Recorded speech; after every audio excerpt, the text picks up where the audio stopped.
আসসালামু আলাইকুম। আজকের ভিডিওতে আমরা রিভিউ করব বেটামাক্স হ্যান্ড ক্রিম, যা অনেকেই ভুলবশত ত্বক ফর্সা করার জন্য ব্যবহার করে থাকেন।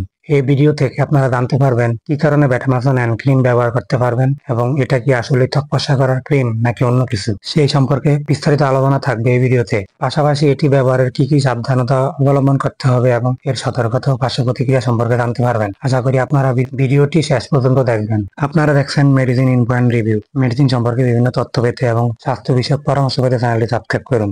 যারা ফেসবুক পেজ থেকে দেখছেন তারা পেজটি ফলো দিন। বেটামাক্স হ্যান্ড ক্রিম হলো একটি কম্বিনেশন ক্রিম। এটিতে দুটি উপাদান রয়েছে, একটি হলো অ্যান্টিবায়োটিক এবং আরেকটি হলো স্টেরয়েড। তীব্র পদাজনিত চর্মরোগ যা অল্প ক্ষমতা সম্পন্ন কর্টিকোস্টেরয়েড দ্বারা চিকিৎসা করা সম্ভব নয়, সেক্ষেত্রে বেটামাক্স হ্যান্ড ব্যবহার করা হয়, যেমন অ্যাটোপিক একজিমা, স্পর্শজনিত ত্বকের প্রদাহ, infantile eczema, psoriasis, seborrhoeic dermatitis, solar dermatitis. এই ধরনের সমস্যার জন্য ডাক্তারগণ বেটামাক্স হ্যান্ড ক্রিম প্রেসক্রিপশন করে থাকেন।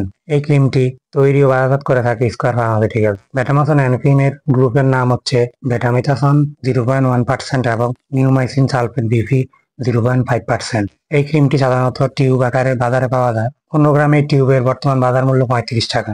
মাত্রা ও ব্যবহার বিধি: প্রতিদিন আক্রান্ত স্থানে 2 থেকে 3 বার ব্যবহার করতে হবে। উপসর্গ নিয়ন্ত্রিত হলে মাত্রা কমাতে হবে, এসব ক্ষেত্রে ব্যবহার করা যাবে না। ব্যাকটেরিয়া, ভাইরাস এবং ফাঙ্গাস দ্বারা আক্রান্ত চর্ম সংক্রমণ, ব্রণ এবং এরিওলাল ডার্মাটাইটিস। এই ক্রিমটি ব্যবহারে কি কি সাবধানতা অবলম্বন করতে হবে? ত্বকে দীর্ঘদিন স্টেরয়েড ব্যবহার করা উচিত নয়, বিশেষত শিশুদের ক্ষেত্রে। চোখের পাতায় ব্যবহারের সময় সাবধানতার সাথে ব্যবহার করতে হবে, যাতে করে চোখের ভিতর ঢুকে না যায়। চোখের ভিতর স্টেরয়েড ক্রিম ঢুকলে গ্লুকোম হতে পারে, অর্থাৎ নতুন আরেকটি রোগ হতে পারে। পার্শ্ব প্রতিক্রিয়া: চামড়ায় চুলকানি, জ্বালা, শুষ্কতা, স্পর্শজনিত ত্বকের অ্যালার্জি, ব্রণজনিত ইরাপশন ইত্যাদি দেখা দিতে পারে। ক্রিম লাগিয়ে বেঁধে রাখলে চামড়ায় ক্ষয়, অন্য কোনো ধরনের সংক্রমণ, অ্যাট্রফি ইত্যাদি দেখা দিতে পারে। যারা এই ক্রিমটি ত্বক ফর্সা করার কাজে ব্যবহার করছেন ডাক্তারের পরামর্শ ছাড়া, তারা ভুল করছেন। আপনি এই স্টেরয়েড ব্যবহারের ফলে আপনার ত্বক দিন দিন মরে যাচ্ছে। আপনি যখন এই ক্রিমটি কিছুদিন ব্যবহারের পর ছেড়ে দিবেন, তখন কিন্তু আবার আগের মতো হয়ে যাবে, বরঞ্চ আরো খারাপ দিকে চলে যাবে।